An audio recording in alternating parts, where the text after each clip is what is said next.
Hello students, welcome back to your own learning platform Vedika commerce classes. आज इस class के अंदर हम एक इम्पॉर्टेंट टॉपिक करने जा रहे हैं पार्टनरशिप का, that is interest on loan. Interest on loan क्या होता है, इसका ट्रीटमेंट कैसे होता है, कैसे इसको चार्ज किया जाता है, कंपलसरी है या नहीं है, कितने % का कंपलसरी है, पार्टनर्स की प्रॉफिट शेयरिंग पे इसका क्या इफेक्ट पड़ता है, ऑर्गेनाइजेशन का प्रॉफिट ज्यादा है या कम है, तब इसका डिस्ट्रीब्यूशन कैसे होता है, ये सारी चीजें हम इस क्लास के अंदर डिस्कस करेंगे। So without skipping this video, keep watching until the end. Okay, so interest on loan होता क्या है बेसिकली, अगर किसी पार्टनर ने फर्म को कैपिटल के अलावा, जो कैपिटल लगाया था दैट वाज डिफरेंट, कैपिटल के अलावा लोन की फॉर्म में कुछ पैसा दिया है, और अगर लोन की फॉर्म में कुछ पैसा फर्म को दिया है, अब फर्म को पैसे की जरूरत थी, या तो वो बैंक से लोन लेता या वो किसी दूसरी फर्म से, कंपनी से लोन लेता। अब बेटर है पार्टनर से ही लोन ले लिया, अब जो भी है वो रीजनेबल हो जाएगा, पार्टनर के लिए भी बेनिफिट होगा, ऑर्गेनाइजेशन को भी कम सस्ते रेटों पे मिल जाएगा, वगैरह वगैरह। इस तरह के कुछ बेनिफिट्स होते हैं, तो फर्म ने पार्टनर से ही लोन ले लिया। अब जो भी ड्यूरेशन होगी, उस ड्यूरेशन के बाद उस पैसे को लौटा दिया जाएगा। उस पैसे को कैपिटल के साथ नहीं एडजस्ट करेंगे, वो पैसा लोन के नाम पे आया है, ठीक है, तो उसकी कैलकुलेशन अलग होती है। कैपिटल वाले पैसे की कैलकुलेशन अलग होगी, लोन जो की फॉर्म में जो पैसा आया है उसकी कैलकुलेशन अलग होगी, ठीक है। तो इंटरेस्ट ऑन लोन उसी लोन पे मिलने वाला इंटरेस्ट होगा, ठीक है। अब ये इस इंटरेस्ट को किस तरह से चार्ज करेंगे, अगर पीडी एग्जिस्ट करती है। अब यहाँ पे हमारे पास अगर पीडी एग्जिस्ट करती है तो पीडी के अकॉर्डिंग, पीडी मतलब पार्टनरशिप डीड, जो हमने लास्ट क्लास के अंदर कवर की थी, ठीक है, होती क्या है पीडी, ये सब हम लास्ट क्लास में कवर कर चुके हैं। अगर आपने नहीं देखी है तो डिस्क्रिप्शन बॉक्स के अंदर लिंक दिया गया है, आप देख सकते हैं, ठीक है। चलिए, अब अगर पीडी एग्जिस्ट करती है तो पीडी के अंदर जो भी रूल रेगुलेशन बोले गए होंगे, जितने % का रेट दिया गया होगा, उस % रेट के अकॉर्डिंग हम पार्टनर को उतने मंथ्स के लिए इंटरेस्ट कैलकुलेट करके दे देंगे, कोई प्रॉब्लम नहीं है, ठीक है।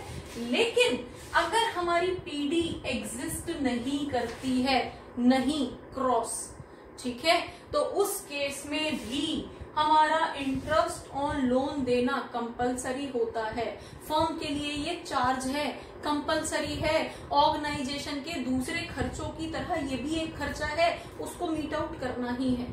तो उस केस में हमारा 6% पर एनम के रेट से उसको वहां पे इंटरेस्ट दिया जाएगा, ठीक है। यहाँ पे ध्यान देना बच्चे, अगर हमारी पीडी होती और पीडी पार्टनरशिप डीड होती, एग्रीमेंट होता, और उसमें लिखा होता कि हम तो 5% पर एनम के अकॉर्डिंग देंगे, तो 5% दिया जाता, ठीक है। अगर उसमें लिखा होता 10% IOL देंगे तो 10% दिया जाता। लेकिन जब वो एग्जिस्ट ही नहीं करती है तो उस केस में ये रेट 6% पर एनम का रेट ऑटोमेटिकली अप्लाई हो जाता है। तो फर्म को जो भी प्रॉफिट होता है, उस प्रॉफिट में से सबसे पहले ये वाला चार्ज, ये वाला प्रॉफिट हटा दिया जाता है, ठीक है। उसके बाद जो बचता है उसको पार्टनर्स में एप्रोप्रिएटली डिस्ट्रीब्यूट किया जाता है। वो पार्टनर्स का पैसा है, वो पार्टनर्स को मिलेगा। ये भी पार्टनर का ही लोन था, लेकिन लोन जो है वो कंपलसरी एक्सपेंस की फॉर्म में ट्रीट किया जाता है। तो जो भी प्रॉफिट होगा, उस प्रॉफिट में से पहले ये IOL का पैसा हटा दिया जाएगा, उसके बाद जो पैसा बचेगा उस पैसे को पार्टनर्स में डिस्ट्रीब्यूट करेंगे, ठीक है। इसलिए हम इसको चार्ज अगेंस्ट प्रॉफिट बोलते हैं। मतलब चाहे फर्म को जितना भी प्रॉफिट हुआ हो, सबसे पहले वो IOL का पैसा देगी, कम या ज्यादा जो भी प्रॉफिट हो उसे ये तो देना ही है, दैट इज कंपलसरी पेमेंट, ठीक है। तो अब इसको हम एक न्यूमेरिकल एग्जांपल के साथ भी करेंगे, उससे पहले हम इसकी जर्नल एंट्री पढ़ लेते हैं। अब जर्नल एंट्री क्या होती है, जैसे कि अगर जब हमारे पास ये ड्यू होगा, तो ड्यू होने का मतलब किस पे ड्यू हुआ है, इंटरेस्ट किस पे ड्यू हुआ है, लोन पे, ठीक है। तो हमारी बेसिक वही जर्नल एंट्रीज क्या होंगी, interest on loan account debit, expense है ना, लोन के ऊपर टू पार्टनर्स लोन, ठीक है, लोन अकाउंट। अब पार्टनर का जो भी लोन था उस पे इंटरेस्ट ड्यू हुआ है, ठीक है। सेकेंड, जब इसको हम प्रॉफिट एंड लॉस के अगेंस्ट चार्ज करेंगे तो इस वाले अमाउंट को, इस वाले इंटरेस्ट को प्रॉफिट एंड लॉस में डिडक्ट कर देंगे, ठीक है। तो हमारे पास क्या हो जाएगा, profit and loss account debit, profit and loss account में से ही तो डेबिट करेंगे ना। टू, किसके नाम पे डेबिट हुआ है, इंटरेस्ट ऑन लोन के नाम पे ये डिडक्ट हुआ है। अब ये जितना भी अमाउंट कैलकुलेट होके आता है वो अमाउंट हम यहाँ जर्नल एंट्रीज में लिख देंगे, ठीक है। चलिए अब आगे चलते हैं और एक न्यूमेरिकल की तरह इसको समझते हैं, ठीक है ना। अब हमारे पास क्वेश्चन है लाइक ए एंड बी, दो पार्टनर्स हैं जिनका PSR, profit sharing ratio is 2:3। उन्होंने कैपिटल इन्वेस्ट की है 2 लाख और 1 लाख, मतलब 2 लाख ए ने लगाया है और 1 लाख बी ने इन्वेस्ट किया है उसके अंदर कैपिटल, ठीक है। नाउ उन्होंने 1 अक्टूबर को अलग अलग अमाउंट में लोन दिया है। ए ने लोन दिया है 4 लाख का, ठीक है, और बी ने लोन दिया है 2 लाख का। और कब दिया है, 1 अक्टूबर को। तो यहाँ पे इंटरेस्ट भी अक्टूबर से मार्च तक ही कैलकुलेट होगा, 6 मंथ का। डन। नेक्स्ट, यहाँ पे एक और सिचुएशन बता दी है कि पार्टनरशिप डीड साइलेंट है तो पार्टनरशिप डीड है, लेकिन इंटरेस्ट ऑन लोन के रिगार्डिंग उसमें कुछ भी नहीं लिखा गया है। तो जब यहाँ पे पार्टनरशिप डीड होते हुए भी उसमें जब आईयूएल के बारे में कुछ लिखा ही नहीं है तो उसको तो एब्सेंट ही मानेंगे, है ना। तो अब अगर पार्टनरशिप डीड यहाँ पे एब्सेंट की तरह ट्रीट कर रही है तो हमारा 6% वाला रेट ऑटोमेटिकली अप्लाई हो जाएगा। अब यहाँ पे हमें कैलकुलेट करना है कि वो प्रॉफिट बताओ जो फाइनली अब पार्टनर्स को डिस्ट्रीब्यूट होना है, क्योंकि हम तो यहाँ पे पढ़ चुके हैं कि जो फर्म को प्रॉफिट हुआ है उसमें से पहले आईयूएल देना पड़ता है, पहले इंटरेस्ट ऑन लोन देना पड़ता है, उसके बाद जो बचेगा वो पार्टनर्स में डिस्ट्रीब्यूट होगा। तो हम कैलकुलेट कर लेते हैं। यहाँ पे हमें अलग अलग सिचुएशंस दी है कि अगर फर्म का प्रॉफिट 25,000 होता है तो पार्टनर्स के हिस्से में क्या आएगा। दूसरा, अगर फर्म का प्रॉफिट 15,000 होता है तो पार्टनर्स के हिस्से में क्या आएगा। और नेक्स्ट, अगर फर्म को लॉस हो गया, 25,000 का लॉस हो गया तो पार्टनर्स के हिस्से में क्या आएगा, ठीक है। तो हम 1 बाय 1 यहाँ पे सॉल्व कर लेते हैं। सबसे पहले तो हम इंटरेस्ट का अमाउंट कैलकुलेट कर लेते हैं कि फाइनली इंटरेस्ट कितना देना है। डन। तो अगर हम यहाँ पे आईओएल इंटरेस्ट ऑन लोन की बात करते हैं तो ए का इंटरेस्ट कितना आएगा। यहाँ पे ए का इंटरेस्ट कैसे कैलकुलेट करोगे, ए ने 4 लाख रुपीज दिए हैं और कितने परसेंट रेट अप्लाई हो जाएगा, 6% का रेट अप्लाई हो जाएगा। कितने मंथ्स के लिए, अक्टूबर में दिया है मार्च तक के लिए, तो 6 मंथ्स, अक्टूबर नवंबर दिसंबर जनवरी फरवरी मार्च, 6 मंथ के लिए यहाँ पे अप्लाई हो जाएगा। तो जब हम इसको यहाँ पे कैलकुलेट करेंगे तो हमारे पास इसका इंटरेस्ट आएगा 12,000 रुपीज, ठीक है। तो ए को तो हमें 12,000 का इंटरेस्ट देना पड़ेगा। ऐसे ही सेम बी का निकाल लेते हैं। अब बी ने दिया है 2 लाख रुपीज, सेम रेट उस पे भी अप्लाई हो जाएगा, ठीक है। उतने ही मंथ्स के लिए, क्योंकि सेम डेट पे दिया है दोनों ने, उतने ही मंथ्स के लिए यहाँ पे कैलकुलेट करेंगे तो इसका जस्ट हाफ हो जाएगा, 6,000 रुपीज आ गया, ठीक है। तो अब फर्म के ऊपर इंटरेस्ट ऑन लोन की टोटल लायबिलिटी कितनी आ गई है। अब फर्म को इंटरेस्ट ऑन लोन के कितने पैसे देने पड़ेंगे, 18,000 रुपीज, ठीक है। 18,000 रुपीज इंटरेस्ट ऑन लोन के नाम पे फर्म को, पार्टनर्स को देने पड़ेंगे। अब फर्म के लिए एक कंपलसरी खर्चा आ गया है 18,000 का जो देना ही है, ठीक है। अब यहाँ पे 12,000 तो ए को देने हैं इंटरेस्ट के नाम पे और 6,000 बी को देने हैं। डन। तो अब हम फर्स्ट केस कंसीडर कर लेते हैं। फर्स्ट केस क्या है, हम केस 1, अगर हमारा प्रॉफिट, अगर फर्म का जो प्रॉफिट था दैट वाज 25,000, तो यहां से 25,000 में से 18,000 तो ये चले जाएंगे, है ना। तो हमारे पास क्या बचेगा, प्रॉफिट रिमेनिंग। पार्टनर्स के लिए कितना प्रॉफिट बचेगा, 25,000 में से 18,000 तो इंटरेस्ट के देने ही देने हैं, वो तो गए।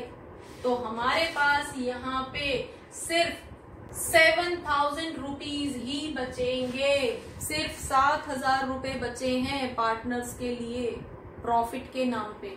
ठीक है, प्रॉफिट कितना हुआ था 25,000 का, लेकिन फाइनली पार्टनर्स को कितना मिलेगा सिर्फ 7,000, क्योंकि ये कंपलसरी एक्सपेंस पहले मीट होना है।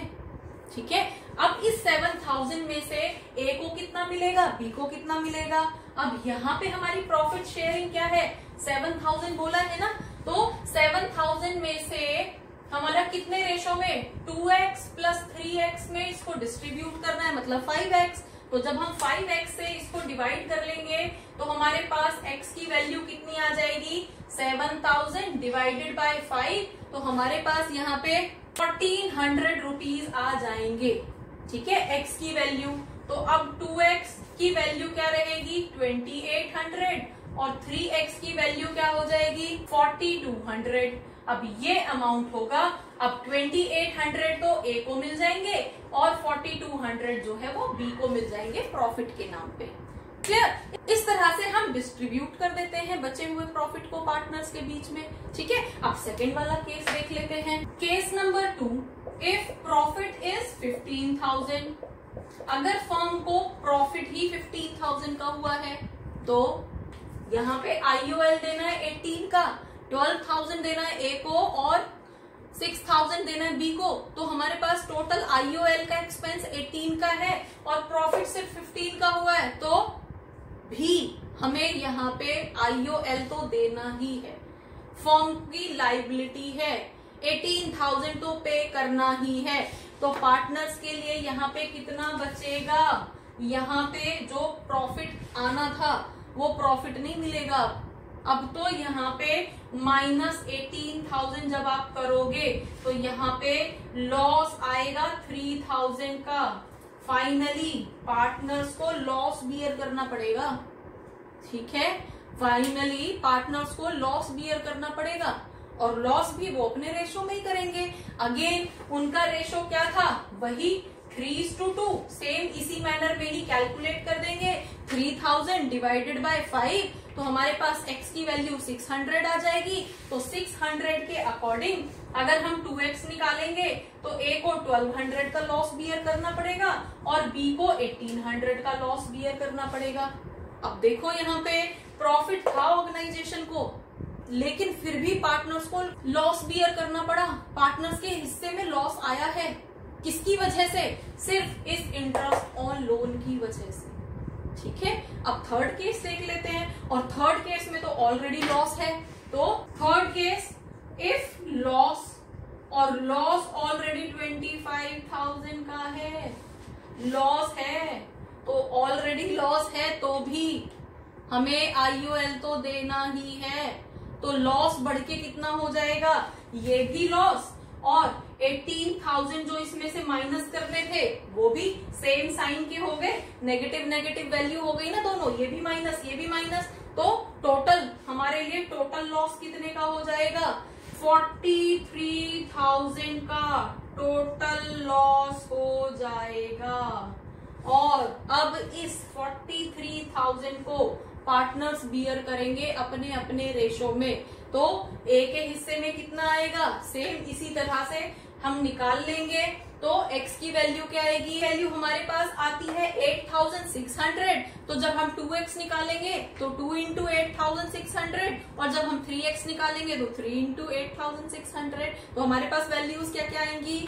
अब A को जो है 17,200 का लॉस बियर करना पड़ेगा और B को 25,800 का लॉस बियर करना पड़ेगा।